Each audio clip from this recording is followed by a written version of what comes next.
स्वागत छ हाम्रो च्यानल नेपाल अनलाइन स्कुलमा। आज चाहिँ हामी करेन्ट इलेक्ट्रिसिटी क्लास 12 फिजिक्समा एनइबीमा सोधिएका ओल्ड क्वेसन सल्युसन्सहरू हामी हेर्छौँ र यो चाहिँ हाम्रो भिडियो नम्बर 3 हो। योभन्दा अगाडि मैले दुईवटा पार्ट गरिसकेँ, पार्ट 1 र 2। त्यो पार्टमा लगभग मैले 20वटा क्वेसन्स जति एक्सप्लेन गरेको छु। त्यो क्वेसन्सहरू exam point of view important छ। यदि यो च्याप्टरमा समस्या छ भने त्यो भिडियोहरूलाई रेफरेन्स लिएर पढ्न सक्नुहुन्छ। र आज चाहिँ हामी पार्ट 3मा अरू रिमेनिङ क्वेसन्सहरू हेर्छौँ। र आजको क्वेसन्स नम्बर 21 रहेको छ र यो क्वेसन्स चाहिँ 2067मा सोध्या छ र यो चाहिँ एनइबी ओल्ड क्वेसन सल्युसन्स हामी हेर्दैछौँ क्लास 12 फिजिक्स र हाम्रो च्याप्टरको नाम हो करेन्ट इलेक्ट्रिसिटी। र क्वेसन्स नम्बर 21 ले भन्दैछ, क्वेसन्स लेख, मसँगै लेख्दै जाऊ तिम्रो नि questions. Water boils in an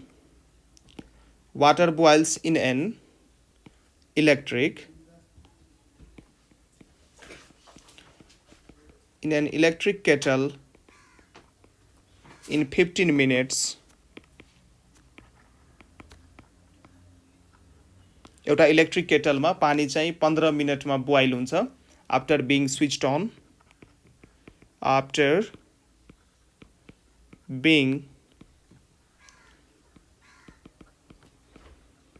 being switched on using the same main supply चाहिँ हामी सेम युज गरेका छौँ। using the same main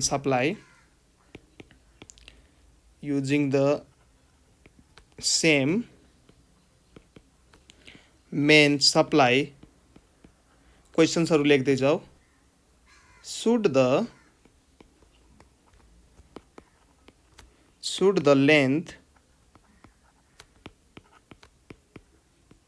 length of the heating element be increased or decreased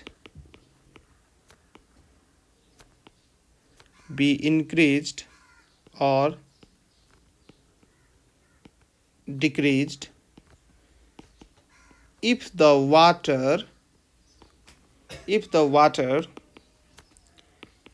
is to boil in 10 minutes.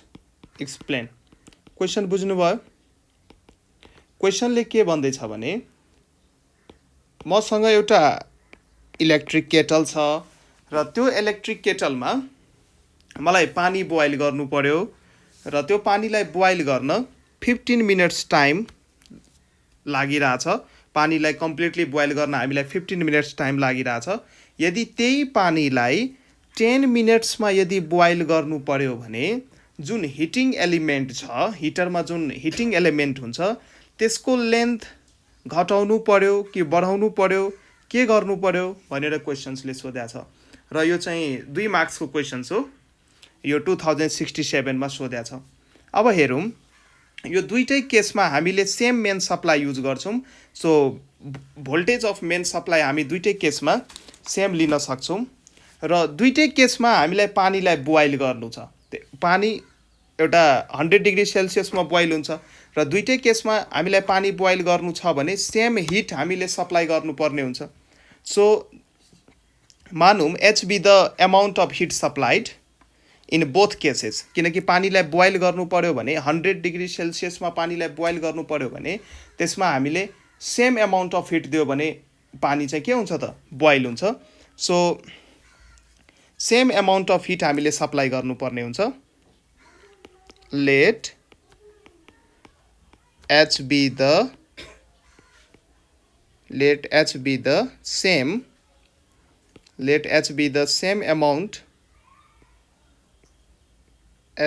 same amount of heat supplied मैले hit सप्लाइडलाई H माने र दुईटै केसमा हामीले सेम हिट सप्लाई गर्नुपर्ने हुन्छ। सो फर्स्ट केस यहाँ हेरौँ। फर्स्ट केसमा हामीले H1 हिट सप्लाई गर्यौँ, यो डाटाहरू लेख्दैछु र फर्स्ट केसमा हाम्रो टाइम कति लागिरहेछ त बोइल हुन 15 मिनट लागिरहेछ। अब सेकेन्ड केसमा हामीले H1 र H2 दुईटै बराबर हुन्छ किनकि सेम अमाउन्ट अफ हिट हामीले सप्लाई गर्नुपर्ने हुन्छ।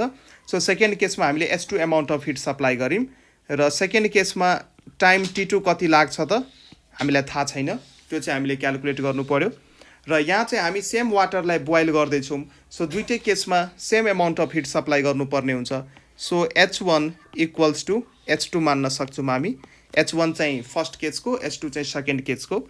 अब according to Joule's law of heating, Joule's law of हिटिङले के भन्छ भने जुन हिट सप्लाइड हुन्छ HEAT, हिट सप्लाइड कुनै पनि रेसिस्टरमा जसको रेसिस्टेन्स R छ, कुनै पनि एउटा रेसिस्टर मानौँ, यो मेरो एउटा रेसिस्टर हो, यसको रेसिस्टेन्स R छ, यसमा करेन्ट I फ्लो भइरहेछ र T समयसम्मको लागि मैले यदि यसमा करेन्ट फ्लो गराउने हो भने कति हिट प्रोड्युस हुन्छ, H चाहिँ कति हुन्छ त, यो जुल्स ल अफ हिटिङले भन्छ यो H हुन्छ I² RT।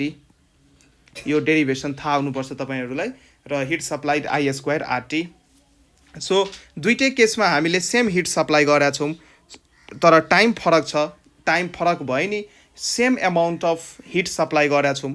सो यता म लेख्न सक्छु I²। अब रेसिस्टेन्स चाहिँ फरक हुनसक्छ, सो I² R1 T1 र यता म लेख्न सक्छु I² R2 T2 र I को ठाउँमा फर्मुला राख्नुहोस् फ्रम ओहम्स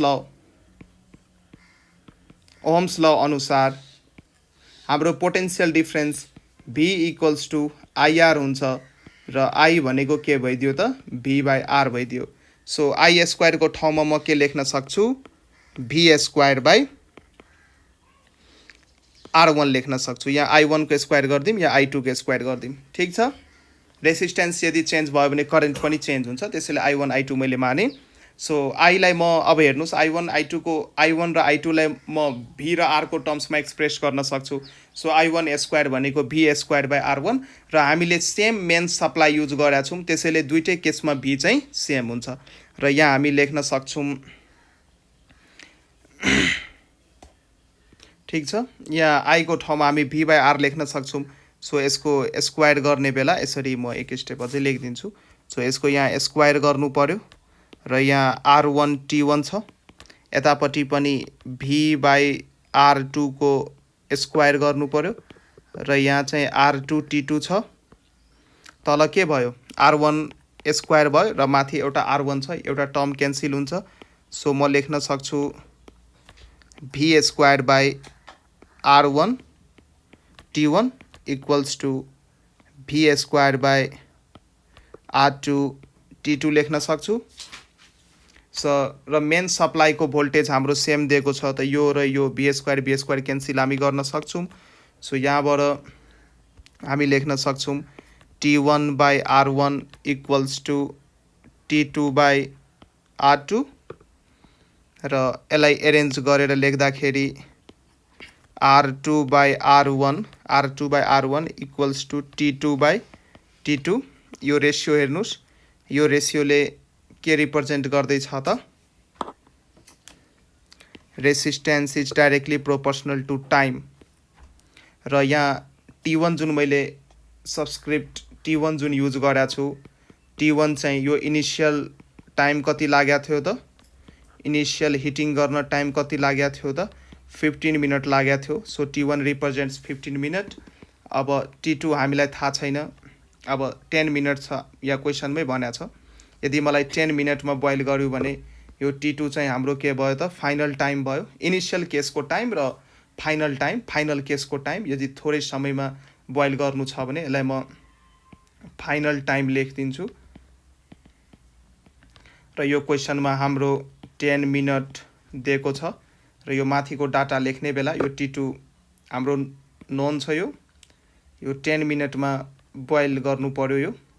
सो सेकेन्ड केसको हामीलाई 10 मिनेटमा बोइल गर्नु पर्ने हो भने अब भनौँ रेसिस्टेन्स के घटाउनु पर्छ कि बढाउनु पर्छ। त यहाँ हेर फाइनल टाइम जुन छ यो T2 जुन छ यो त 10 मिनट हो। यहाँ हेर्न सक्छौ final time T2 10 minute, initial time T2 15 minute. यसको मतलब फाइनल टाइम जुन छ फाइनल टाइम इनिशियल टाइम भन्दा के छ त कम छ।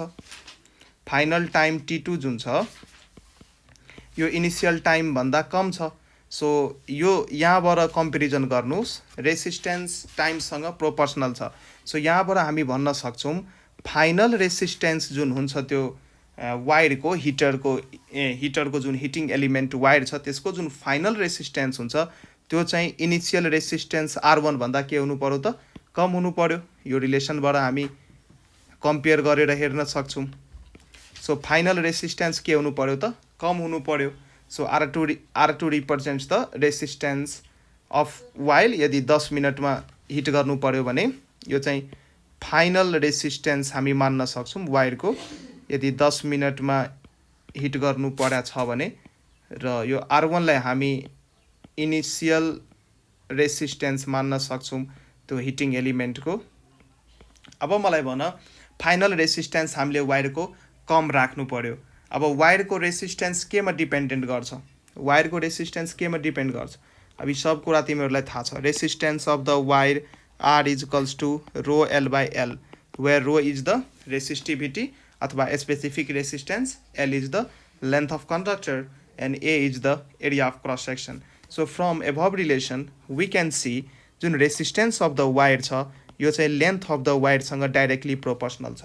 र यो माथिको रिजल्ट अनुसार final resistance R2 initial resistance भन्दा कम आइरहेछ। अब रेसिस्टेन्स लेन्थसँग डिपेन्डेन्ट हुन्छ र फाइनल रेसिस्टेन्स कम आइरहेछ त यसको मतलब के गर्नु पर्यो त length of the heating element के गर्नु पर्यो घटाउनु पर्यो। जुन हिटिङ एलिमेन्टको लेन्थ छ we know that resistance is directly proportional to the length should be decreased of the heating element. The length of the heating element should be decreased in which water boil in 10 minutes. Length लाई घटाउनु पर्यो। किन घटाउनु पर्यो किनकि हेर न final resistance R2 के छ, फाइनल रेसिस्टेन्स R2 R1 भन्दा कम छ। फाइनल रेसिस्टेन्स कम आइरहेछ फाइनल केसमा जब हामी 10 मिनटमा बोइल गर्दैछौँ फाइनल रेसिस्टेन्स कम आइरहेछ र रेसिस्टेन्स लेन्थमा डिपेन्ड गर्छ, डाइरेक्टली प्रोपोर्सनल हुन्छ लेन्थसँग रेसिस्टेन्स। त्यसैले कम रेसिस्टेन्स पाउनको लागि हामीले लेन्थ अफ द वायरलाई के गर्नु पर्यो त घटाउनु पर्यो। Therefore the length of the heating element hence भनेर लेखिदिन्छु म। देयरफोर हेन्स जे नि लेख्न सक्छौ। Therefore the length of the heating element जुन हिटरको हिटिङ एलिमेन्ट हो the length of the heating element should be decreased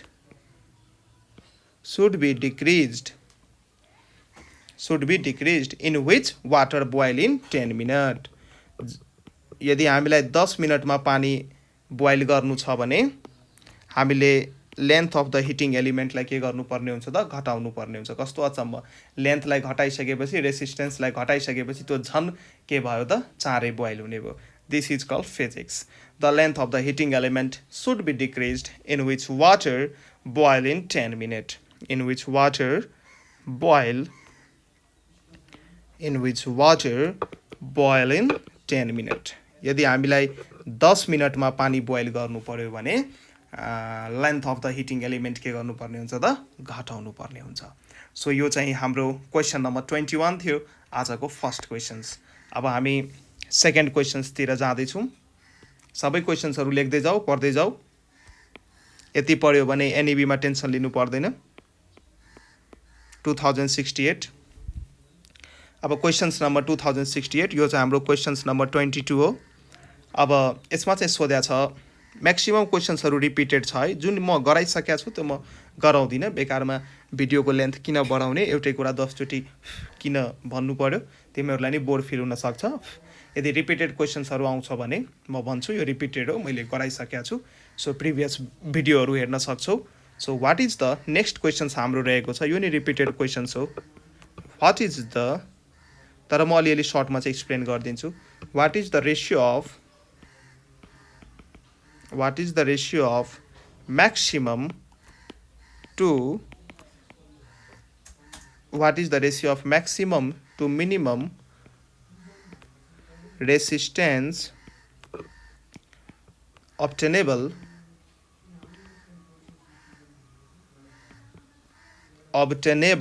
from n wires of resistance r is। ठीक छ। अब यो क्वेसन कसरी सल्भ गर्ने, तपाईलाई n वटा वायर दिएको छ, त्यो n भनेको एउटा नम्बर भन्न खोजे हो, 10 वटा 15 वटा 20 वटा 50 वटा जे नि हुन सक्छ। तपाईलाई n वटा वायर्स दिएको छ र प्रत्येकको रेसिस्टेन्स r छ। अब यो दुईटैलाई के गर्नुहुन्छ, कसरी यसलाई कम्बिनेसनमा राख्नुहुन्छ सो दैट यसको म्याक्सिमम र मिनिमम रेसिस्टेन्सको रेसियो हामी अब्टेन गर्न सक्छौँ। अब यदि हामीलाई n वटा वायर्स र इचको रेसिस्टेन्स यदि क्यापिटल आर छ भने यिनीहरूको इक्विभ्यालेन्ट रेसिस्टेन्स यदि मलाई म्याक्सिमम चाहिया छ भने हामी यिनीहरूलाई सिरिज कम्बिनेसनमा हाल्छौँ, किनभने सिरिज कम्बिनेसनमा इक्विभ्यालेन्ट रेसिस्टेन्सको भ्यालु के आउँछ त, म्याक्सिमम आउँछ। सो इन सिरिज कम्बिनेसनमा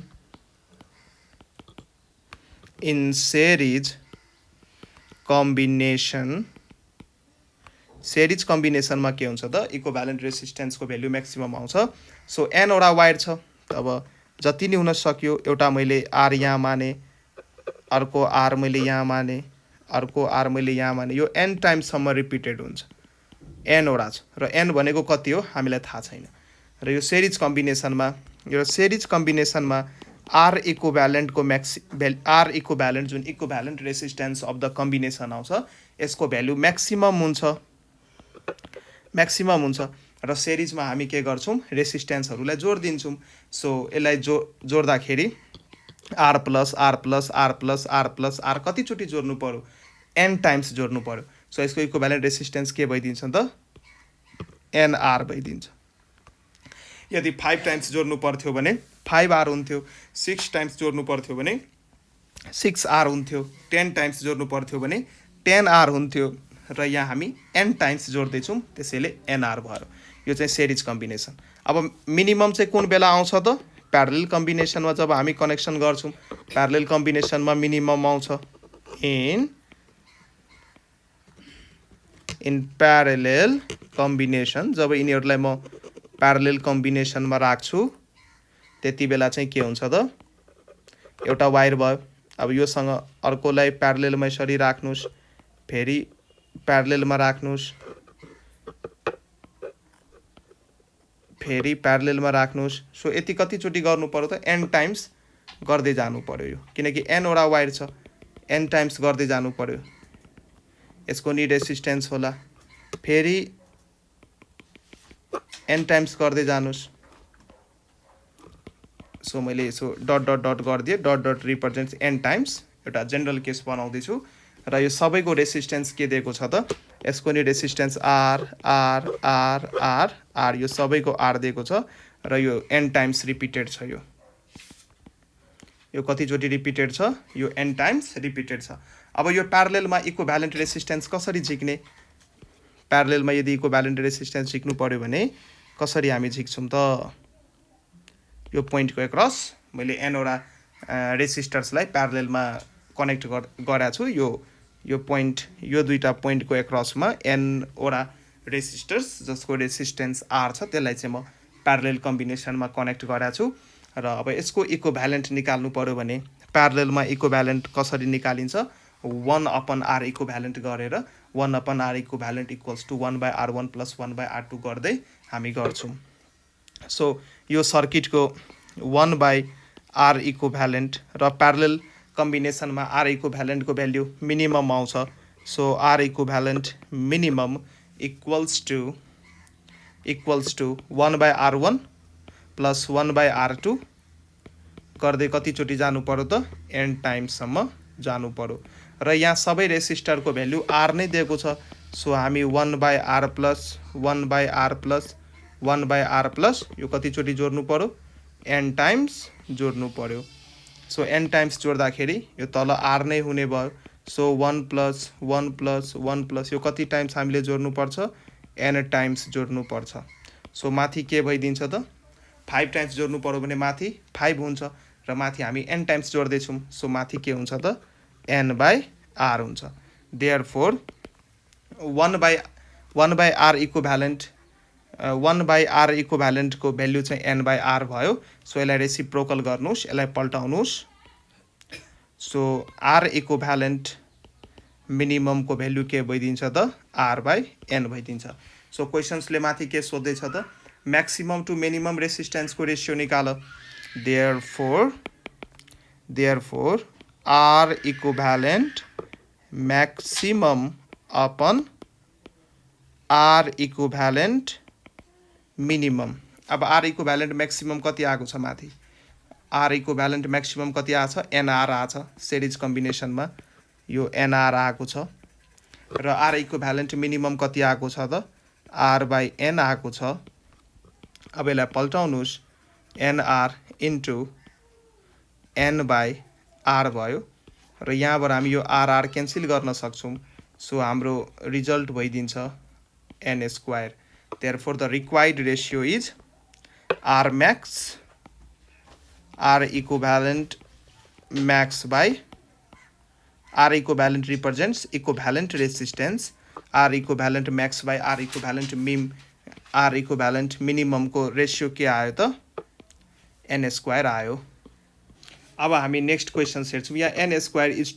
1 लेख्न सक्छौं केही छैन भने 1 हुन्छ त्यो अन्डरस्टुड हो अब हामी नेक्स्ट क्वेशन हेर्छौं यो चाहिँ हाम्रो क्वेशन्स नम्बर कति थियो यो क्वेशन्स नम्बर 22 थियो अब हामी नेक्स्ट क्वेशन्स नम्बर 23 हेर्छौं क्वेशन्स नम्बर 23 र यो चाहिँ 2068 मा सोध्या छ र यो क्वेशन नम्बर 10 को 1 को b मा सोध्ने चलन छ 1 को a अथवा 1 को b मा सोध्छ यस्तो खालको क्वेशन यो च्याप्टर बाट र यहाँ चाहिँ क्वेशन चाहिँ के सोध्या छ भने why is it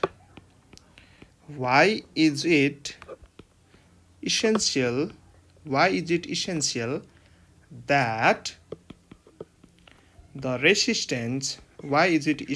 that the resistance of a voltmeter be very high भोल्टमिटर को रेसिस्टेंस भेरी हाई हुनु पर्छ यो किन जरुरी छ त भनेर क्वेशन्स हामीलाई सोध्दै छ सो यसको एक्सप्लेनेसन एकदमै राम्ररी सुन्नु होला म धेरै कुरा लेख्दिन म यो यस्तो खालको क्वेशन्स पहिला नै एक्सप्लेन गरिसकेको छु तर यसको आन्सर चाहिँ म एक्सप्लेन गर्छु अब हेर भोल्टमिटर भनेको के हो भोल्टमिटर एउटा इलेक्ट्रिकल डिभाइस हो जसले पोटेन्शियल डिफरेन्स कुनै पनि लोड को एक्रस मेजर गर्छ र यो एउटा हाई रेसिस्टेन्स डिभाइस हो यसको रेसिस्टेन्स एकदमै बढी हुन्छ हाई रेसिस्टेन्स डिभाइस हो र भोल्टमिटरलाई हामीले सर्किटमा जडान गर्नु पर्यो भने सर्किटमा कतै लगाउनु पर्यो भने जुन लोडको एक्रस हामीलाई पोटेन्शियल डिफरेन्स चाहिएको छ त्यसकै प्यारललमा यसलाई चाहिँ हामी के गर्छौं त एप्लाई गर्छौं अब हेर म के डायग्रामहरु बनाउँछु मान यो चाहिँ मेरो एउटा रेसिस्टर हो यसको एक्रस मलाई पोटेन्शियल डिफरेन्स नाप्नु छ त म के गरे यसको प्यारललमा एउटा भोल्टमिटर यसरी कनेक्ट गर्दिए प्यारललमा भोल्टमिटर मैले कनेक्ट गर्दिए र यो सर्किट मेन सर्किट यो सर्किट त कतै न कतैबाट आइरा होला ब्याट्री स्याट्रीबाट आइरा होला कनेक्ट भा होला मानौं यो सर्किटमा मेन करेन्ट आइराछ र मैले के भने भोल्टमिटरको जुन रेसिस्टेन्स छ मैले यहाँ लेख्छु आरभी रिप्रेजेन्ट रेसिस्टेन्स अफ भोल्टमिटर यो चाहिँ के हुन्छ त एकदमै हाई हुन्छ यो भोल्टमिटरको रेसिस्टेन्स एकदमै हाई हुन्छ अब रेसिस्टेन्स एकदमै बढी भइसकेपछि रेसिस्टेन्स एकदमै हाई भइसकेपछि जुन यहाँबाट करेन्ट डिभाइड हुन्छ जुन यो भोल्टमिटरमा जुन करेन्ट आउँछ मानौं भोल्टमिटरमा करेन्ट आयो I1 र यतापट्टिबाट करेन्ट गयो I - I1 total current I आइरा थियो भोल्टमिटरबाट I1 गयो सो यो ब्रान्चमा कति गयो त यो ब्रान्चमा कति गयो जसको रेसिस्टेन्स मैले R मानौँ यसको रेसिस्टेन्स R छ, यो ब्रान्चमा गयो I माइनस I1 र भोल्टमिटरको रेसिस्टेन्स एकदमै बढी हुन्छ, त्यसैले I1 को जुन भ्याल्यु हुन्छ, I1 को भ्याल्यु यो एकदमै कम हुन्छ, भेरी लो। जुन भोल्टमिटरबाट जुन करेन्ट पास हुन्छ यसको रेसिस्टेन्सले के गर्छ त करेन्ट फ्लोलाई अपोज गर्छ। भोल्टमिटरको रेसिस्टेन्स यदि बढी छ भने यसले थोरै करेन्ट मेन सर्किटबाट ड्र गर्छ, मेन सर्किटबाट थोरै करेन्ट लिन्छ र भोल्टमिटरबाट थोरै करेन्ट I1 पास हुने भयो। अब थोरै करेन्ट पास भयो, यसको मतलब जुन हामीले माथिको रेसिस्टर ल्याछ R, यहाँबाट कति करेन्ट पास भइरहेछ त I minus I1 current pass भइरहेछ र I1 लाई मैले एकदमै थोरै मानेको छु, त सो I माइनस I1 को जुन एप्रोक्स भ्याल्यु हो त्यो I सँगै बराबर भइदिन्छ। I1 लाई भोल्टमिटरबाट जुन करेन्ट I1 पास भएको छ यसलाई त म एकदमै, किनकि यसको रेसिस्टेन्स भोल्टमिटरको रेसिस्टेन्स एकदमै हाई भएको कारणले गर्दाखेरि यहाँबाट थोरै करेन्ट पास हुन्छ, सो लो करेन्ट पास हुन्छ। सो जुन हाम्रो R रेसिस्टरबाट करेन्ट पास भयो I माइनस I1, त्यसमा कुनै खासै फरक पर्दैन, त्यसमा कुनै खासै यसमा कुनै खासै फरक पर्दैन। सो यहाँबाट हामी के भन्न सक्छौँ, अब मलाई यो भोल्टमिटरको काम हो पोटेन्सियल नाप्ने, यसको काम हो पोटेन्सियल नाप्ने र यो सर्किटमा पोटेन्सियल कति हुन्छ त, यो सर्किटमा पोटेन्सियल डिफरेन्स हुन्छ V इक्वल्स टु IR र यो चाहिँ एप्रोक्सली इक्वल भइदिन्छ। I को ठाउँमा म I माइनस I1 लेख्न सक्छु, IR भइदिन्छ र यो डाटा हाम्रो भोल्टमिटरले के गर्छ त मेजर गर्छ। सो यही कारणले गर्दाखेरि भोल्टमिटरको रेसिस्टेन्स हाई हामी एज्युम गर्छौँ। सो यो दुइटै बराबर हुन्छ, एप्रोक्स इक्वल हुन्छ,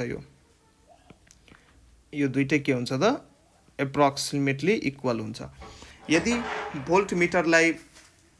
यदि भोल्टमिटरको रेसिस्टेन्स मैले थोरै मानेको भए, यदि भोल्टमिटरको रेसिस्टेन्स कम हुन्थ्यो भने यसले के गर्थ्यो त मेन सर्किटबाट बढी करेन्ट ड्र गर्थ्यो र जुन लोडको एक्रस मलाई पोटेन्सियल डिफरेन्स नाप्न खोजिरहेको छौँ त्यहाँबाट थोरै करेन्ट पास हुन्थ्यो र त्यसको पोटेन्सियल ड्रपमा चेन्ज आउँथ्यो र भोल्टमिटर पोटेन्सियल डिफरेन्स भनौँ अथवा पोटेन्सियल ड्रप कुनै पनि लोडमा कति भइरहेछ त्यो एकुरेटली मेजर गर्न सक्दैन थियो।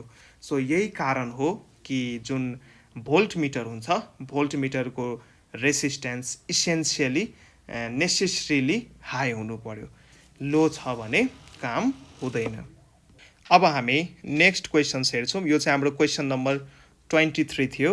अब हामी क्वेसन नम्बर 24 हेर्छौँ र यो क्वेसन्स चाहिँ 2069 सालमा सोधिसकेका छ र क्वेसन्स सबैजना क्वेसन सार्दै गर, अल्छी नगर्नु।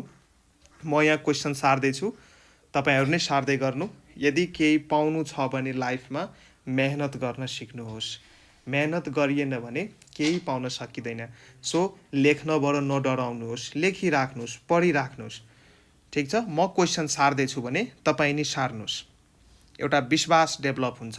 एउटा धेरै क्वेसन सार्दै गयो भने एउटा माइन्डमा एउटा प्याटर्न पनि बन्दै जान्छ कि यस्तो यस्तो खालको क्वेसन सोध्छ र कन्फिडेन्स पनि बढ्दै जान्छ। सो कन्फिडेन्स बढाउनको लागि पनि क्वेसन्सहरू सार्नुहोस्। यो खाटमा पल्टेर कानमा इयरफोन लगाएर भिडियोहरू नहेर्नु होला, त्यो इफेक्टिभ हुँदैन। त्यो आज बुझ्या जस्तो हुन्छ, फेरि भोलि मैले त्यही क्वेसन दिएँ भने गर्न सक्नुहुन्न। सो सकेसम्म आफ्नो नोट अथवा आफ्नो पेन्सन लिएर बस्नुहोस्। पुरै पढ्न म पढ्छु, पुरै प्रिपेयर्ड भएर, मेन्टली प्रिपेयर्ड भएर बस्नु होला। त्यतिकै टाइम पास गर्नको लागि भिडियो नहेर्नु होला। पढ्न साँच्चीकै मन छ भने किताब सिताब कपी सपी पुरै एटेन्टिभ भएर तपाईसँग जे ग्याजेट छ, मोबाइल ल्यापटप जे छ त्यसमा लाएर पढ्नु पर्यो, क्वेसन्सहरू लेख्दै जानु पर्यो र एनइबीको एक्जाम नै सरा छ। यो धेरै राम्रो गुड न्युज हो। मजाले पढ्नु पर्यो, नेपाल टप गर्नु पर्यो। क्वेसन्स 69 2069 को क्वेसन्स हामी हेर्दैछौँ र हाम्रो क्वेसन्स रहेको छ batteries are always labeled batteries are always labeled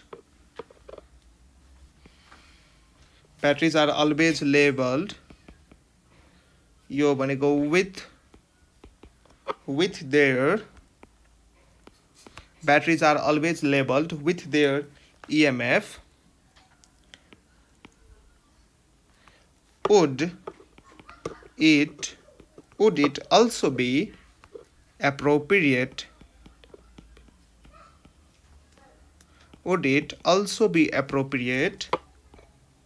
to put a label on batteries stating how much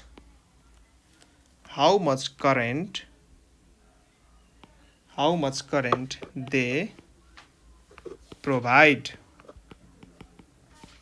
How much current they provide, why or why not.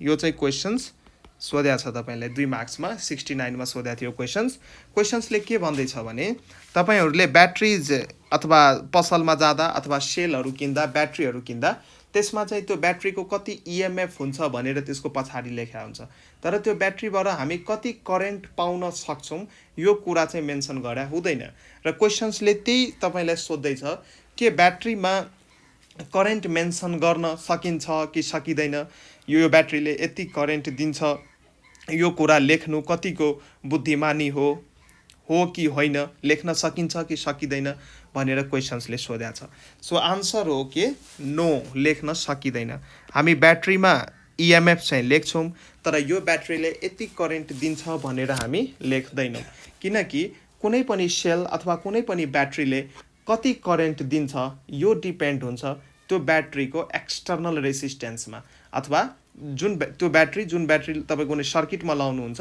त्यो सर्किटमा बाहिरी रेसिस्टेन्स एक्सटर्नल रेसिस्टेन्स कति connected छ त्यसमा चाहिँ depend हुन्छ कि त्यो ब्याट्रीबाट कति करेन्ट निस्किने हो मैले चाहिँ भन्न के खोजे भने यसरी हेर मैले एउटा सर्किट मानौं यो रेसिस्टेन्स R हो यसको एक्रस मैले एउटा ब्याट्री लगाए यो चाहिँ मेरो एउटा ब्याट्री भयो यो ब्याट्रीको स्मल रेसिस्टेन्स यो ब्याट्रीको EMF भयो E र ब्याट्रीको स्मल रेसिस्टेन्स भयो R र मानौं यो पोजिटिभ टर्मिनलबाट करेन्ट निस्किन्छ सो पोजिटिभ टर्मिनलबाट करेन्ट निस्क्यो I सो कति करेन्ट निस्किन्छ अब I को फर्मुला भन्नुस् त I को फर्मुला हुन्छ EMF of the source upon R equivalent र EMF एउटा मात्रै छ मैले E लेखे र R इक्विभ्यालेन्ट के लेख्न सकिन्छ त capital R plus small r किनकि यो दुईटै रेसिस्टेन्स सिरिजमा छ यो क्यापिटल R र स्मल r केमा छ त सिरिजमा कनेक्टेड छ करेन्ट डिभाइड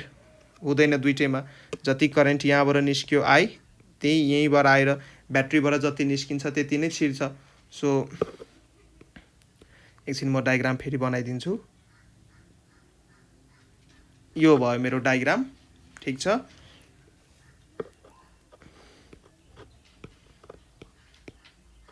म फेरि बनाउँछु डायग्राम यहाँ हेर मैले यो एउटा एक्सटर्नल रेसिस्टेन्स R लिए अनि यसमा चाहिँ मैले ब्याट्री कनेक्ट गरे र ब्याट्रीको इन्टरनल रेसिस्टेन्स स्मल r माने यो ब्याट्रीको EMF भयो यो ब्याट्रीको इन्टरनल रेसिस्टेन्स भयो र ब्याट्रीबाट करेन्ट निस्क्यो कति I यो चाहिँ भन्न खोजे हो र जुन I छ यहाँ हामी हेर्न सक्छौं यो I चाहिँ केमा डिपेन्ड भइराछ त R मा डिपेन्ड भइराछ यदि अब इन्टरनल रेसिस्टेन्स यो स्मल r भनेको internal resistance of battery small r भनेको इन्टरनल रेसिस्टेन्स अफ ब्याट्री यो ब्याट्रीको इन्टरनल रेसिस्टेन्स हो र क्यापिटल R भनेको एक्सटर्नल रेसिस्टेन्स यो लोड रेसिस्टेन्स हुन सक्छ बाहिरी सर्किटमा हामीले कति रेसिस्टर लगाएको हो त्यो चाहिँ एक्सटर्नल रेसिस्टेन्स हो and E stands for EMF of the cell अथवा ब्याट्री सो यहाँ हामी हेर्न सक्छौं जुन यो करेन्ट हाम्रो I छ यो करेन्ट चाहिँ R मा डिपेन्डेन्ट छ यदि एक्सटर्नल रेसिस्टेन्स मैले बढाइदिने हो भने करेन्ट जुन हामी ब्याट्रीबाट अब्टेन गर्छौं त्यो घट्दिन्छ यदि यो ओभरअल भ्यालुलाई तल बढाउने हो भने यो करेन्टको भ्यालु के भइदिन्छ त घट्छ, करेन्टको भ्यालु डिक्रिज भइदिन्छ। सो हामी ब्याट्रीमा लेख्दैनौँ, यही कारण हो, this is the main reason जसको कारणले हामी यो मेन्सन गर्दैनौँ कि ब्याट्रीमा त्यसले कति करेन्ट दिन्छ, तर हामी इएमएफ चाहिँ मेन्सन गर्छौँ किन इएमएफ चाहिँ ओभरअल कन्स्ट्यान्ट हामी मानेर ब्याट्रीमा चल्छौँ। सो ब्याट्रीमा हामी करेन्ट लेभल गर्न सक्दैनौँ। सो यही कुराहरू आफ्नो ल्याङ्ग्वेजमा एक्सप्लेन गर्नु होला, रिजन चाहिँ यही हो, यही यसको मेन रिजन हो। यही कुराहरूलाई आफ्नो ल्याङ्ग्वेजमा लेख्न सक्नुहुन्छ। ठिक छ, अब के लेख्नु पर्यो म समराइज गरिदिन्छु। ब्याट्रीमा हामीले ब्याट्रीले कति करेन्ट दिन्छ भनेर यो हामीले लेख्नु भएन, यो हामीले मेन्सन गर्नु भएन, किनकि ब्याट्रीबाट जति करेन्ट हामी पाउँछौँ यो चाहिँ एक्सटर्नल रेसिस्टेन्सको भ्याल्युमा डिपेन्ड गर्छ। सो यी कुराहरू चाहिँ लेख्नु पर्यो र सकेसम्म यस्तो एक्सप्रेसन्स म्याथमेटिकल यो सर्किटहरू नि बनाइदिनु भयो भने सर इम्प्रेस भएर तपाईँको इभ्यालुएसन्स पनि त्यही अनुसार राम्रो हुन्छ कि होइन, विद्यार्थीले पढाएको छ, यसलाई बेसिक कन्सेप्ट छ। सो सकेसम्म इक्जाममा आन्सर लेख्ने बेला यो डायग्राम र म्याथमेटिकल फर्म्सहरूलाई बढी प्रिफरेन्स दिनु। ठिक छ, अब हामी नेक्स्ट क्वेसन्स हेर्छौँ। यो क्वेसन्स नम्बर 24 थियो, अब हामी क्वेसन्स नम्बर 25 हेर्छौँ। सो नेक्स्ट क्वेसन सार्नुहोस्, अल्छी नगर्नुहोस्, खाटमा पल्टेर भिडियो नहेर्नुहोस्, बुझ्या जस्तो हुन्छ तर 2 दिनपछि सबै उड्छ दिमागबाट। क्वेसन्स नम्बर 25 यो पनि 69 मै सोध्या छ र क्वेसन्सले के भन्दैछ भने give an example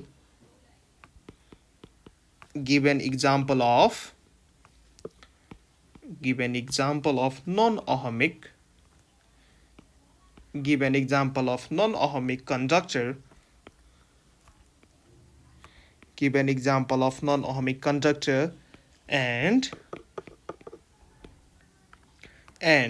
presents its current voltage characteristics graph and present its current voltage characteristics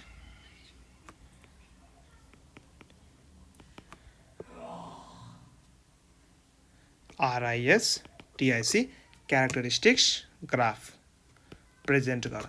अब सबभन्दा पहिला बुझ्नु पर्यो नन ओहमिक कन्डक्टर भनेको के हो र ओहमिक कन्डक्टर भनेको के हो।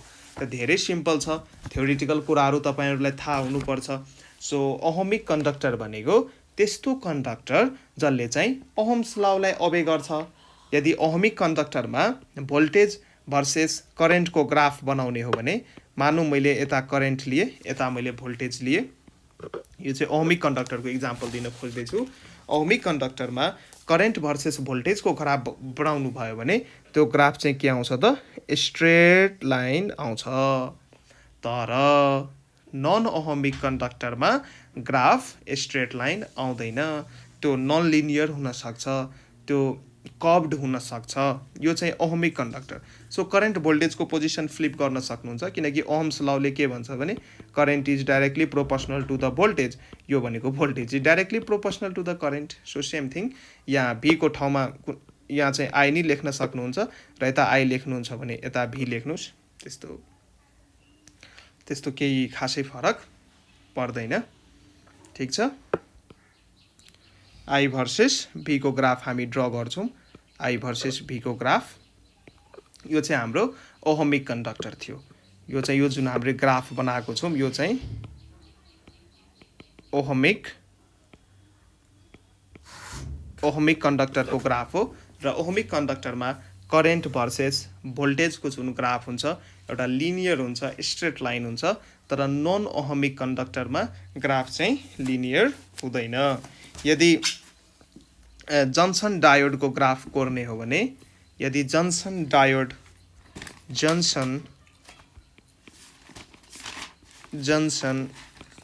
डायोडको ग्राफ यदि कोर्नुहुन्छ भने यसको ग्राफ यस्तो हामी बनाउन सक्छौँ।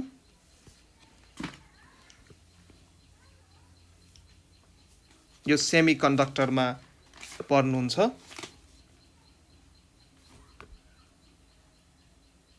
सेमी कन्डक्टरमा पढ्न सकिन्छ।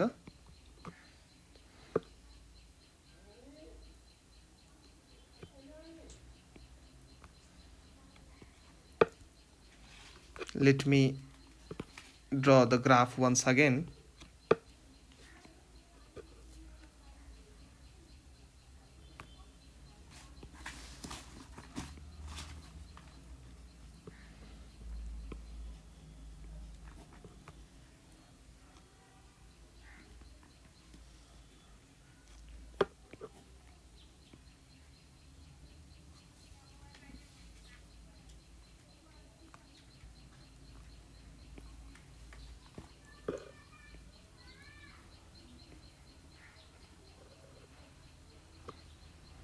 Okay.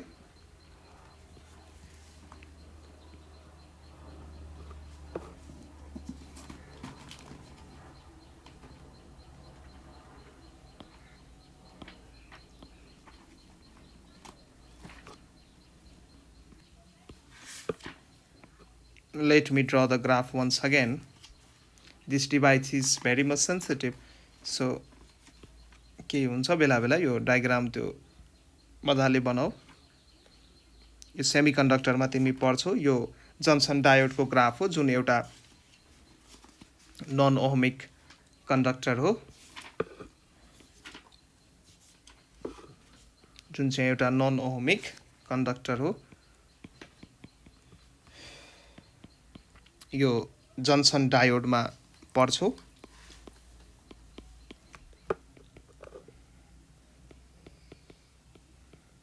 मिली एम्पियरमा करेन्ट लिन्छौँ हामी यसमा माथितिर, र यता चाहिँ माइक्रो एम्पियरमा करेन्ट हुन्छ। सो यो जुन मैले डायग्राम बनाएँ यो चाहिँ जन्सन डायोडको डायग्राम हो र यो एउटा नन ओहमिक कन्डक्टर हो, र यो चाहिँ के हो त एउटा नन ओहमिक कन्डक्टर हो। र सिम्पली नन ओहमिक कन्डक्टरमा यति बुझ्नुस् कि करेन्ट भर्सेस यदि भोल्टेजको मैले ग्राफ बनाउने हो भने करेन्ट भर्सेस भोल्टेजको ग्राफ यदि बनाउने हो भने यता मैले करेन्ट लिए, यता मैले भोल्टेज लिए भने ग्राफ चाहिँ के भइदिन्छ त नन लिनियर भइदिन्छ। सो यसरी बुझ्न सक्नुहुन्छ। र यसको युनिट फिगर के हो त नन ओहमिक कन्डक्टर नै हो। अब हामी नेक्स्ट क्वेशन्स हेर्छौँ। यो चाहिँ हाम्रो क्वेशन्स नम्बर 25 थियो। अब हामी नेक्स्ट क्वेशन्स नम्बर 26 हेर्छौँ। र यो क्वेशन्स चाहिँ 2069 सप्लिमेन्ट्रीमा सोध्या छ। 2069 सप्लिमेन्ट्री सेट बीमा यो क्वेशन सोध्या छ। अब यो क्वेशन हामी बुझौँ यहाँ के भइरहेछ यो क्वेशन्समा, यो क्वेशन्सले के सोध्या छ भने बुझौँ। क्वेशन सारा पहिला two bulbs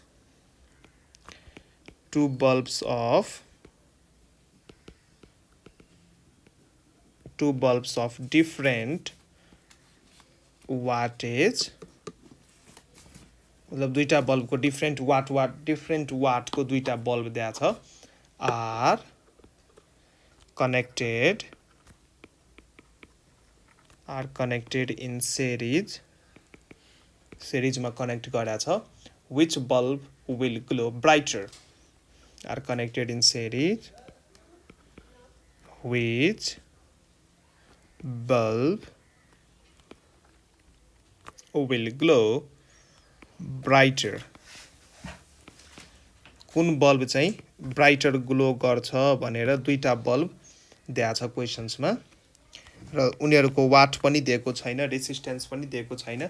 सो यो एउटा लजिकली आन्सर दिनुपर्ने हुन्छ। यहाँ कुनै डाटा दिया छैन, दुईटा बल्ब छ तर डिफरेन्ट वाटको बल्ब हामी दुईटा युज गरेका छौँ, कुन चाहिँ ब्राइटली ग्लो गर्छ भनेर क्वेशन्सले यहाँ सोधिरहेछ।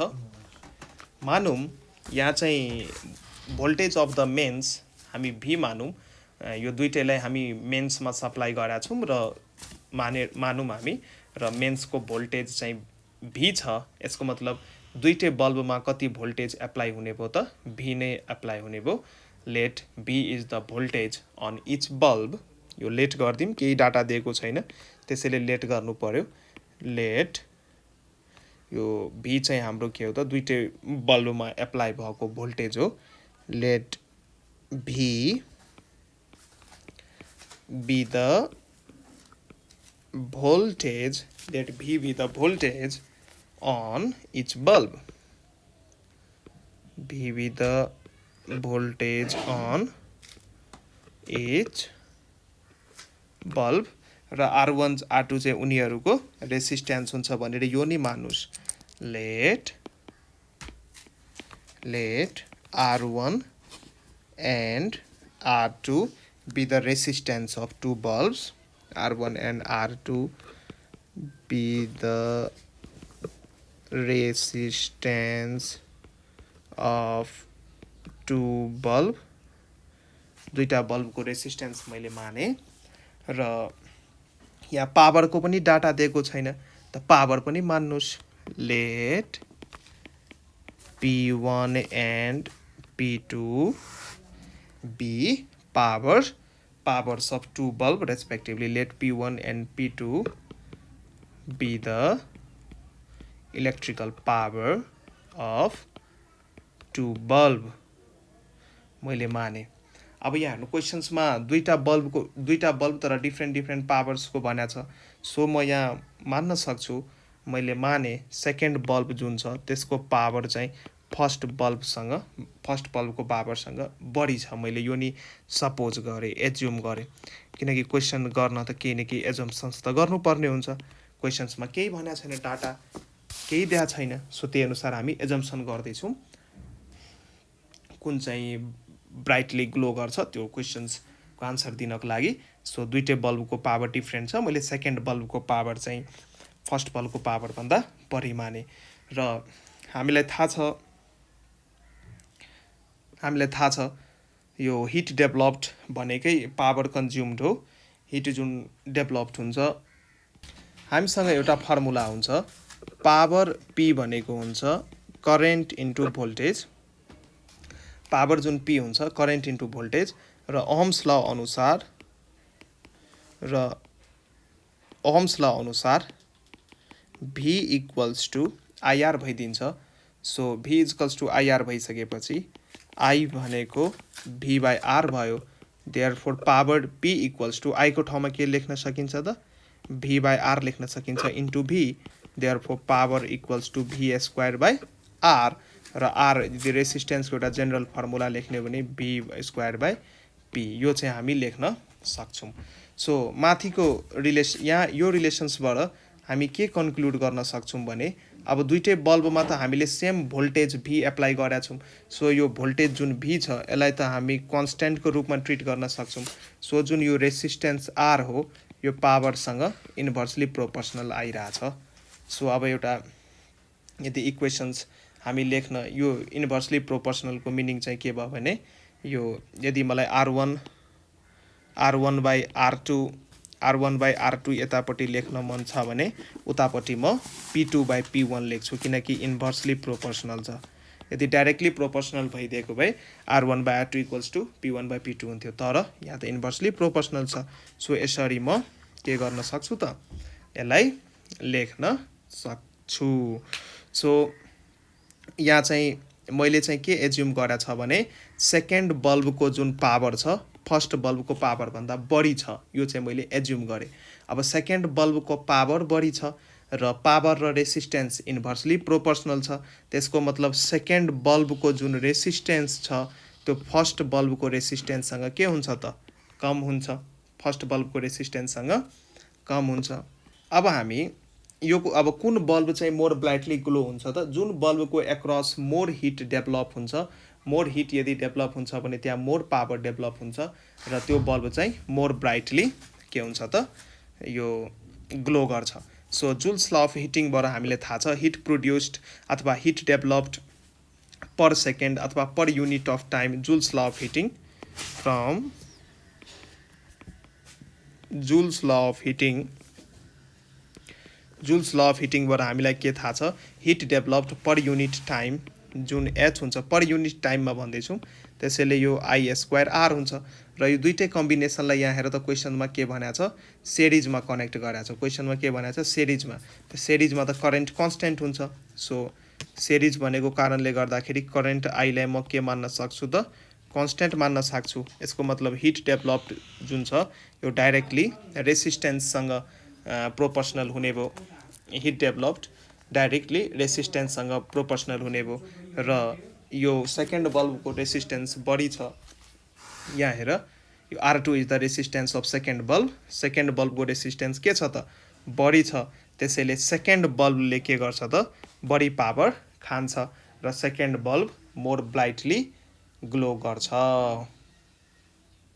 एकछिन अब यहाँ हेर मैले केही मिस्टेक बोलेको छु जस्तो लागिरहेछ यो R2 चाहिँ हाम्रो सेकेन्ड बल्बको के हो त रेसिस्टेन्स हो र R1 चाहिँ के हो त फर्स्ट बल्बको रेसिस्टेन्स हो र जसको रेसिस्टेन्स बढी हुन्छ त्यसले बढी हिट प्रोड्युस गर्ने हो सो फर्स्ट बल्बको यहाँ हेर त R1 is the resistance for first bulb that is P1 bulb जसको पावर P1 हामीले मानेका छौँ सो जसको पावर हामीले P1 मानेका छौँ त्यसकै रेसिस्टेन्स R1 हो र यहाँ हामी हेर्न सक्छौँ R1 is greater than R2 यसको मतलब फर्स्ट बल्ब हामी भन्न सक्छौँ जसको पावर P1 छ त्यसले चाहिँ के गर्छ त मोर पावर कन्ज्युम गर्छ र मोर ब्राइटली ग्लो गर्छ देयरफोर त्यो यति डिस्कसनबाट हामी चाहिँ के कन्क्लुड गर्न सक्छौँ भने P1 bulb glows more brightly than P2 bulb so यति डिस्कसनबाट हामी लेख्न सक्छौँ P1 बल्ब मतलब फर्स्ट बल्ब जसको पावर P1 छ P1 bulb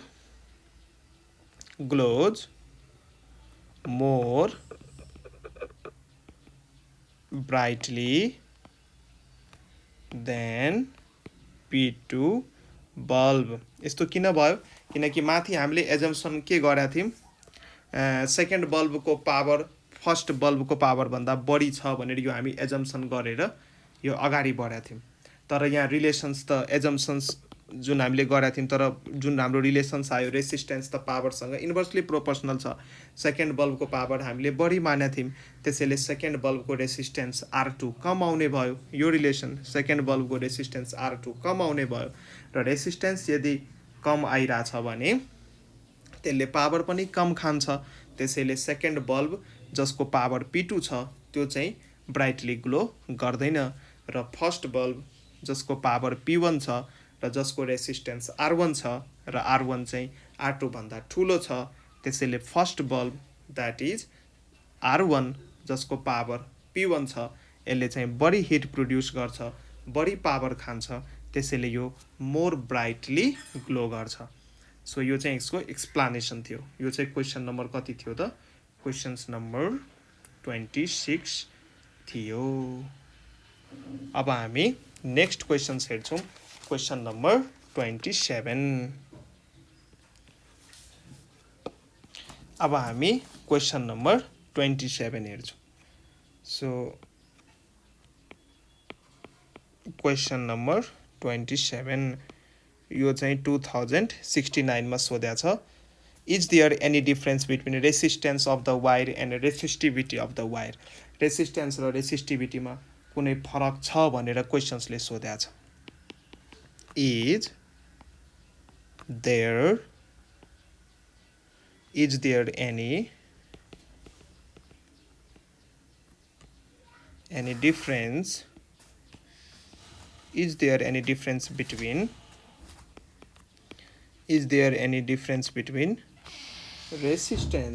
is there any difference between resistance of a wire and resistivity of a wire resistance of the wire र रेसिस्टिभिटीमा कुनै डिफरेन्स छ कि छैन भनेर क्वेसन्सले सोधिरहेछ डिफरेन्स छ किन नहुनु डिफरेन्स चाहिँ छ र यो डिफरेन्स तिमीहरू नोट डाउन गर्न सक्छौ म भन्छु त्यही अनुसार लेख्दै जाऊ so the difference between resistance and resistivity of a wire are as follows. यो चाहिँ तिमीहरू माथि लेख्न सक्छौ। 12 मा पढ्ने स्टुडेन्ट भइसकेपछि कसरी लेख्ने के लेख्ने त्यति चाहिँ तिमीहरूलाई थाहा हुनुपर्छ। सो रेसिस्टेन्स यतापट्टि लेख र यतापट्टि चाहिँ रेसिस्टिभिटी लेख। ठिक छ। अब रेसिस्टेन्स भनेको के हो? सानै क्लासदेखि पढ्दै हामी आइरहेछौँ। रेसिस्टेन्स चाहिँ कुनै पनि वायरको प्रोपर्टी हो। यसले चाहिँ के गर्छ त फ्लो अफ चार्ज अथवा करेन्टको मोसनलाई के गर्छ त अपोज गर्छ। सो रेसिस्टेन्स चाहिँ वायरको प्रोपर्टी हो जसले चाहिँ फ्लो अफ करेन्टलाई अपोज गर्छ। सो यो लेख्न सक्छौँ यहाँ फर्स्ट पोइन्टमा हामी के लेख्न सक्छौँ भने resistance is the property of a wire. Resistance is the property of a wire to oppose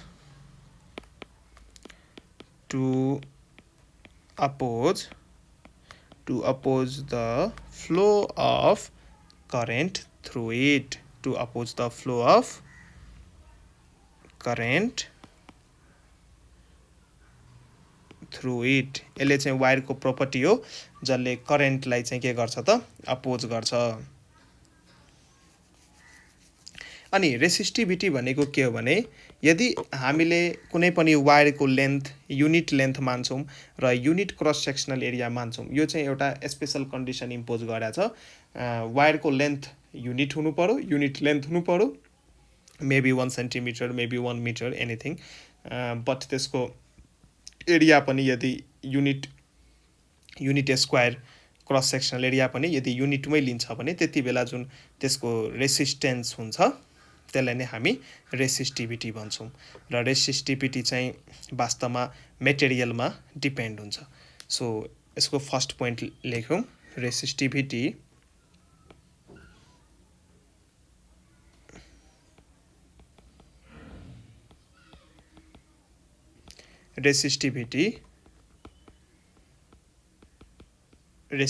of the wire is the resistance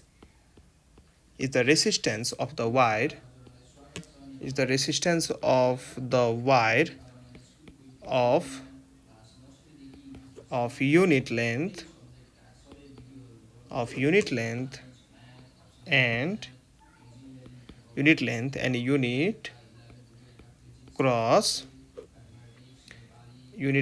unit cross sectional area.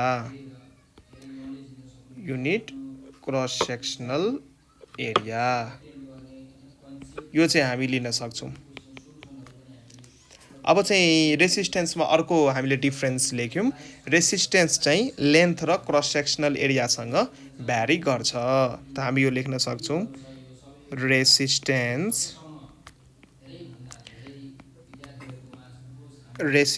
of the wire varies with length and cross sectional area.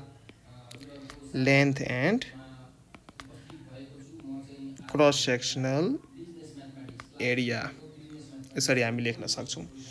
र यो चाहिँ independent हुन्छ, यो चाहिँ depend गर्दैन। So it is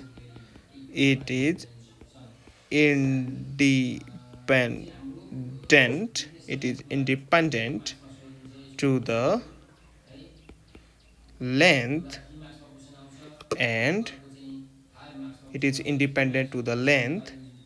and area of the wire. Depend गर्दैन। र यो रेसिस्टेन्सको भ्याल्यु चाहिँ सेप एन्ड साइजमा डिपेन्ड गर्छ। किनकि लेन्थ बढाइदिने हो भने, यदि एरिया अफ क्रस सेक्सन बढाइदिने हो भने यो रेसिस्टेन्सको भ्याल्यु चेन्ज हुन्छ। त्यसैले it depends on shape and size of the conductor. कन्डक्टरको सेप एन्ड साइजमा के गर्छ त डिपेन्ड गर्छ अनि यसको मतलब यो चाहिँ कन्डक्टरको लागि अथवा मेटलको लागि कन्स्ट्यान्ट हुँदैन तर यो रेसिस्टिभिटी चाहिँ मेटेरियलमा डिपेन्ड गर्छ यो एउटा मेटेरियल प्रपर्टी हो त्यसको लेन्थ सेप साइज चेन्ज गरे नि रेसिस्टिभिटी चेन्ज हुँदैन यो चाहिँ मेटेरियलको भित्रको प्रपर्टी हो मेटेरियलको प्रपर्टी हो त्यसैले it is constant for a metal or conductor हामी लेख्न सक्छौं इट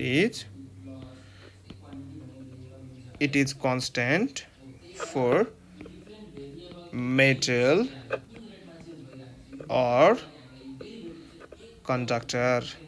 अलिअलि ब्याकग्राउन्ड नोइज आइरह होला किनकि छेउको रुममा हाम्रो साथीले क्लास 12 को म्याथ भिडियो रेकर्ड गर्दै हुनुहुन्छ म जस्तै नै सो अलिअलि त्यो डिस्टर्बेन्स आए नि सो मिलेर पढ्दिनु होला हामी तपाईहरुकै लागि यहाँ काम गर्दै छौं सो अलिअलि डिस्टर्बेन्स भए नि त्यो एडजस्ट गर्न सकिन्छ त्यस्तो त्यो खासै केही फरक पर्दैन ठीक छ सो अब हामी नेक्स्ट क्वेशन्स हेर्छौं क्वेशन नम्बर 28 अब यसको अर्को लेख्न यसको युनिट चाहिँ ओहम हुन्छ यसलाई ओहममा हामी नाप्छौं र यसको युनिट के हुन्छ त ओहम मिटर हुन्छ यो सबै कुराहरु थाहा होला यसको युनिट चाहिँ ओहम हुन्छ एसआई मा र यसको चाहिँ ओहम मिटर हुन्छ लेख्न सक्नुहुन्छ ठीक छ यो चाहिँ मैले ओहम बनाएको हो so confuse नहो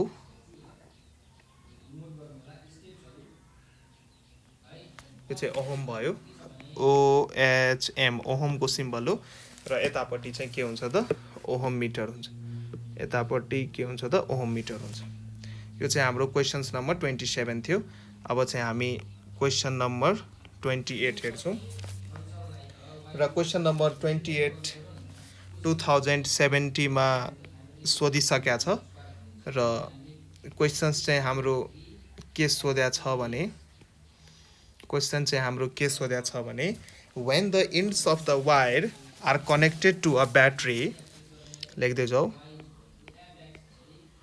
when the ends of a wire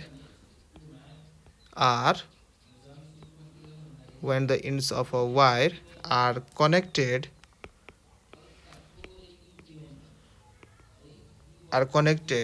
to a battery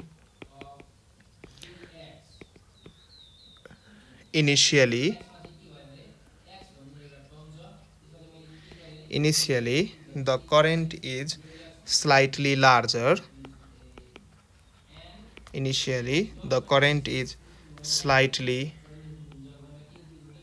the current is slightly larger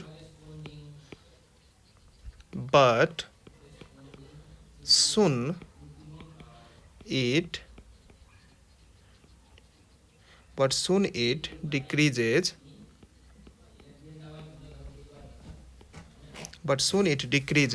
slowly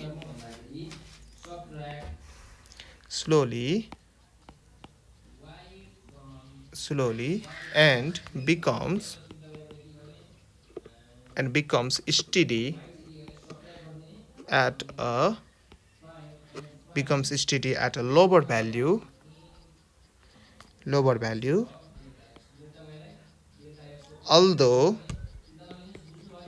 although the EMF of the battery remains unchanged although the EMF of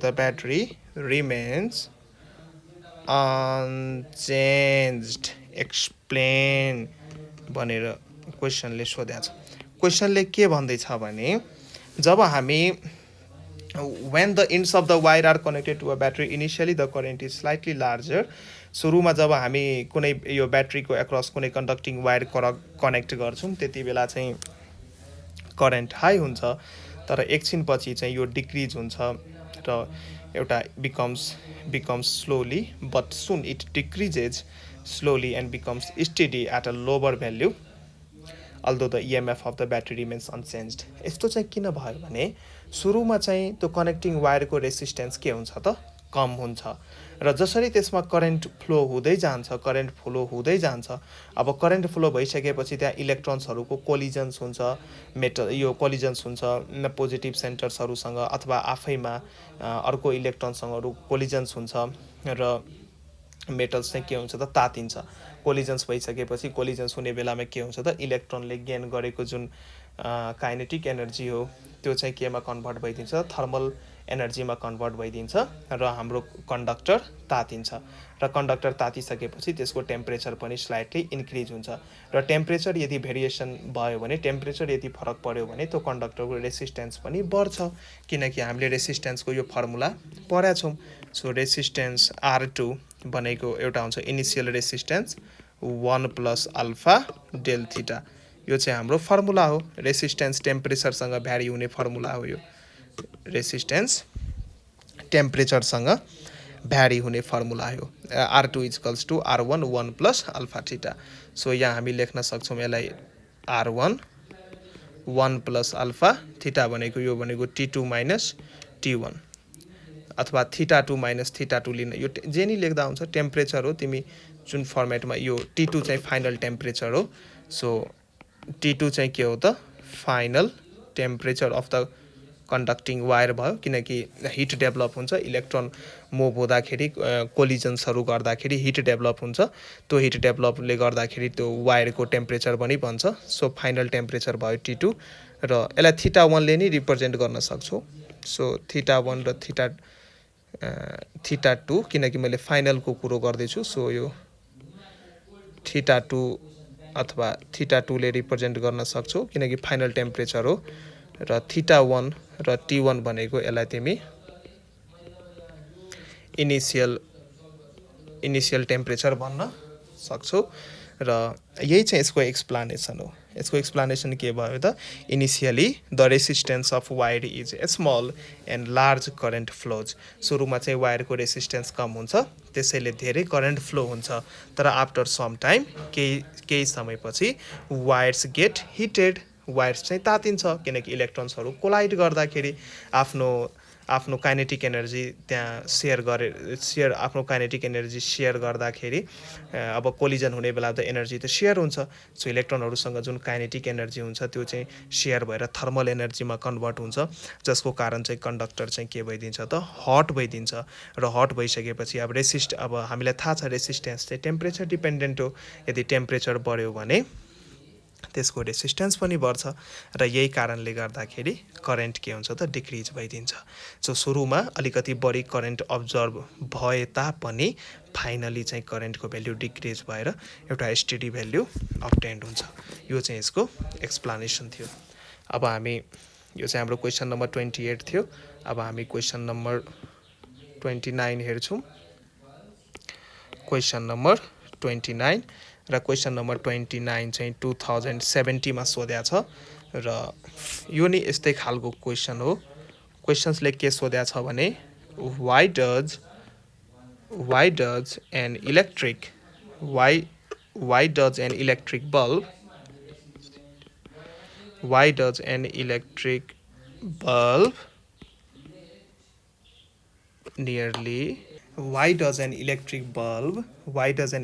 bulb nearly question सार्दै गर है why does an electric bulb nearly always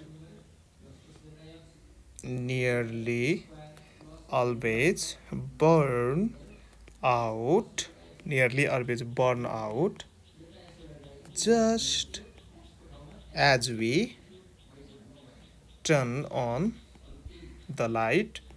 यसको मतलब light बाल्न बित्तिकै बल्बहरू चाहिँ जल्छ पर्किन्छ burn out हुन्छ but almost never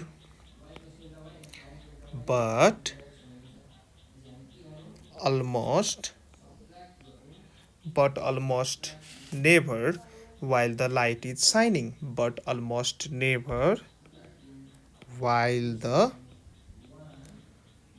while the light is shining। Question चाहिँ के सोध्यो भने हामी जब स्विच अन गर्छौँ यो कतिको अब्जर्भेसन नि होला स्विच अन गर्न बित्तिकै बल्ब फ्युज भयो तर बल्दै गरेको बल्ब चाहिँ फ्युज हुँदैन जेनरली हुँदैन। अब कुनै कुनै बेला होला, त्यो अर्कै कुरा हो। तर बल्दै गरेको बल्ब जेनरली फ्युज हुँदैन र जेनरली बल्ब फ्युज हुन्छ स्विच अन गर्ने बेलामा। यस्तो किन? Why does an electric bulb nearly always burns out just as we switch on the light? Light on गर्न बित्तिकै बल्ब फ्युज भयो किन? यसको कारण चाहिँ के हुन्छ भने सुरुमा इनिसियली बल्बमा जुन वायर युज भएको हुन्छ त्यसको चाहिँ रेसिस्टेन्स के हुन्छ त? स्मल हुन्छ। रेसिस्टेन्स स्मल हुन बित्तिकै त्यसमा large amount of current flow हुन्छ।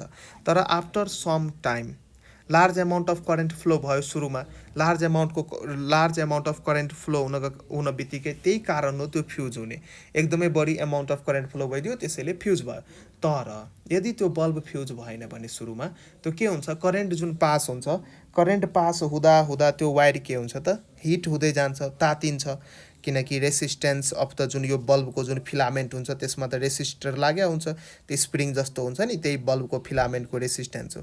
र रेसिस्टेन्स चाहिँ टेम्परेचर डिपेन्डेन्ट हुन्छ। यदि हामीले लङ समयसम्म त्यसमा यदि करेन्ट पठाइरह्यो भने त्यहाँ हिट पनि जेनेरेट भइरहेको हुन्छ ड्यु टु द कोलिजन्स, इलेक्ट्रोन्सहरू पोजिटिभ सेन्टर्स अथवा नियर बाई इलेक्ट्रोन्सहरूसँग कोलाइड गरेर आफ्नो काइनेटिक एनर्जी त्यहाँ सेयर गरेर थर्मल एनर्जी प्रोड्युस भइरहेको हुन्छ। त्यो थर्मल एनर्जीको कारण त्यो कन्डक्टर अथवा फिलामेन्टको वायरहरू त्यो तातिन्छ। सो तात्दाखेरि टेम्परेचर पनि बढ्छ र हाम्रो रेसिस्टेन्स जुन हो त्यो टेम्परेचर डिपेन्डेन्ट हो। सो फाइनल रेसिस्टेन्स बिस्तारै एकछिन अब त्यसमा करेन्ट फ्लो भइसकेपछि, एकछिन बल्ब बलिसकेपछि त्यो बल्बको जुन फिलामेन्टको जुन वायर हुन्छ त्यसको रेसिस्टेन्स पनि के हुन्छ त? इन्क्रिज हुन्छ। र रेसिस्टेन्स इन्क्रिज भइसकेपछि त्यसमा लो एमाउन्ट अफ करेन्ट फ्लो हुन थाल्छ। रेसिस्टेन्स बढ्न बित्तिकै अब त्यो त तातिसकेपछि रेसिस्टेन्स बढ्छ। यो रिलेसन्स मैले अगाडिकै क्वेसन्समा भनेको थिएँ। यो relations final resistance R2 is equals to initial resistance 1 plus alpha जुन डेल थीटा भनेको थिएँ नि। सो यही वेयर डेल थीटा भनेको यो डेल थीटाको ठाउँमा तिमी θ2 माइनस θ1 लेख्न सक्छौ। टेम्परेचर डिफ्रेन्स हो। अथवा तिमी T2 माइनस T1 लेख्न सक्छौ। It depends upon the symbol, तिमीले कुन सिम्बल युज गर्ने हो त्यो अनुसार लेख्न सक्छौ। र फाइनली त्यसको रेसिस्टेन्स जुन यो बल्बको फिलामेन्ट छ त्यो वायरको रेसिस्टेन्स इन्क्रिज हुन्छ, जसको कारणले त्यसमा करेन्ट डिक्रिज हुन्छ र त्यसपछि चाहिँ त्यो फ्युज हुँदैन। तर इनिसियली सुरुको केसमा के हुन्छ भने बल्बको जुन फिलामेन्टको जुन वायर हुन्छ त्यसको रेसिस्टेन्स कम हुन्छ र त्यसमा रेसिस्टेन्स कम हुन बित्तिकै त्यसमा large amount of current pass हुन्छ, जसको कारणले त्यो इनिसियली बर्न आउट हुन्छ। यो चाहिँ यसको एक्सप्लानेसन्स थियो, तिमीहरू लेख्न सक्छौ। ठिक छ। अब हामी नेक्स्ट क्वेसन्स हेरौँ। Questions number 30। क्वेसन नम्बर 30 र यो चाहिँ हाम्रो 2070 सालको सेट सीमा सोध्या छ। क्वेसन नम्बर 1 को ए मा सोध्या थियो। 2070 सेट सी को क्वेसन नम्बर 1 को ए। र यहाँ क्वेसन्स चाहिँ के छ भने two copper wires of different diameters are joined end to end. If a current flows in the wire combination, what happens to the drift velocity of the electrons when they move from the larger diameter wire to the smaller diameter wire? Larger diameter wire बाट smaller diameter wire मा move हुँदाखेरि drift velocity of इलेक्ट्रनमा के असर पर्छ भनेर क्वेसन्सले सोधिरहेछ। So यो questions लेख, सबैजना यो क्वेसन्स लेख। Two copper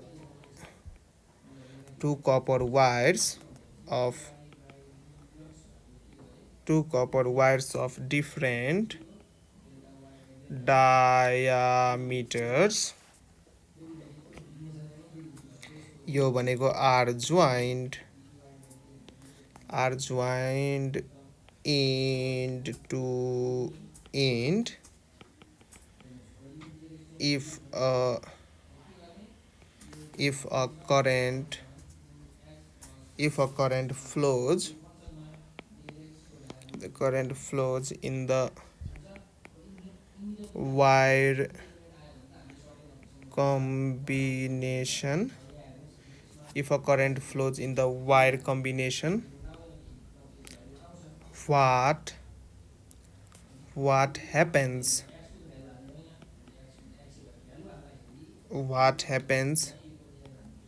to the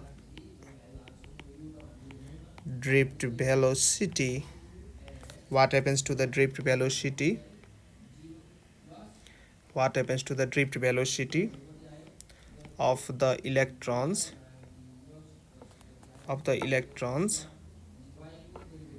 when they move, of the electrons, yeah, mistake भएछ, of the electrons when हो यो,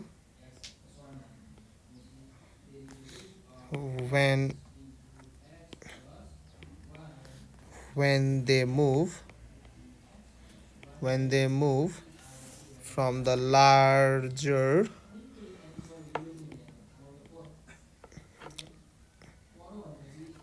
diameter wire to the smaller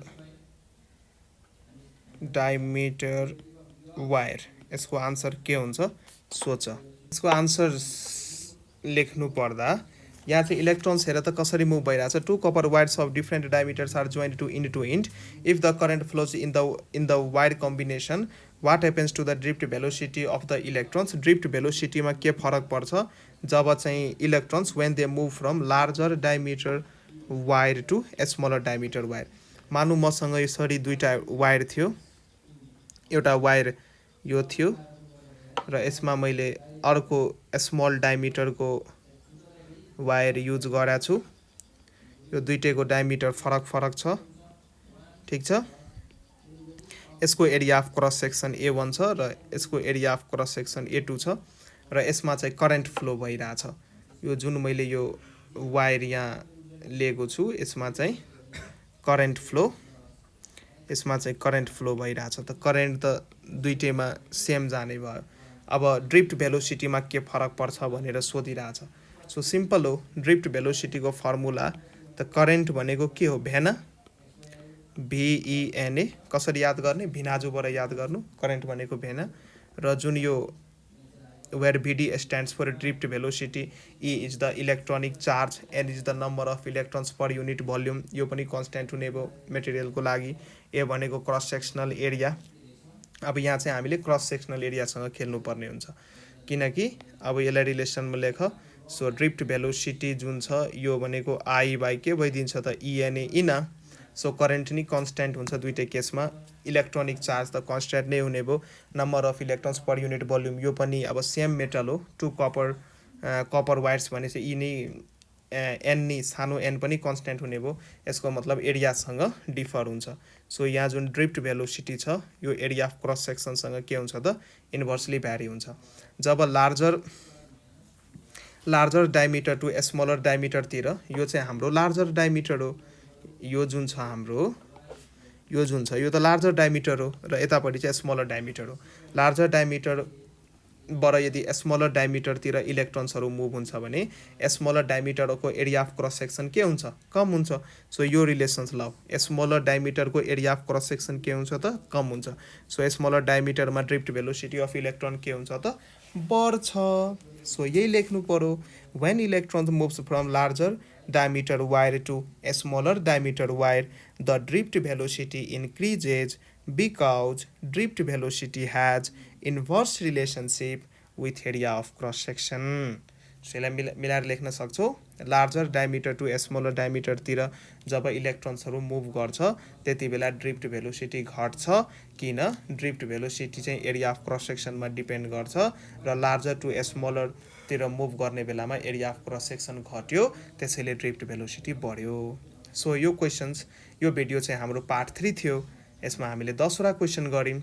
योभन्दा अगाडिका भिडियोहरू हेरेका छैन भने त्यो भिडियोहरू हेर, खुब पढ, खुब मेहनत गर र यो च्यानललाई सब्सक्राइब गरेका छैन भने सब्सक्राइब गर। यति भन्दै हस्, धन्यवाद। जय नेपाल।